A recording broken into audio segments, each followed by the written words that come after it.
ये किधर लेके जा रहे हो?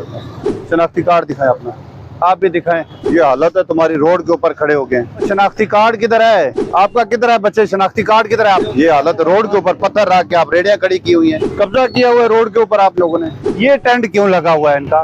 रोड के ऊपर रेडी नजर ना आए, मैंने दोबारा पकड़ लिया, FIR दूंगा आप लोगों के पास। ये देखो रोड के ऊपर पत्थर इन रेडी वालों ने रखे हुए हैं। ये देखो, ये टेंट लगा के नीचे आके खड़े हो जाते हैं। अभी ये रेडी वाले भाग गए इधर से, ये तमाम अभी रिमूव करके रेडी अपनी गायब हो गए हैं। 8-10 पत्थर रोड के ऊपर रखे हुए हैं। रात को अगर मोटरसाइकिल वाला इनसे टकरा जाता है तो उसका नुकसान ही हो जाएगा ना। आज तो हमने कुछ को वार्निंग दी है, चांद का सामान ले ज्यादा को वार्निंग दी है। नेक्स्ट टाइम मैंने बता दिया है कि कोई रेडी वाला अगर खड़ा हुआ ना, उसको मैं ले जाऊंगा FIR का। ये आपका सामान बाहर पड़ा है, इसका पार्किंग वाली जगह पे सामान पड़ा है,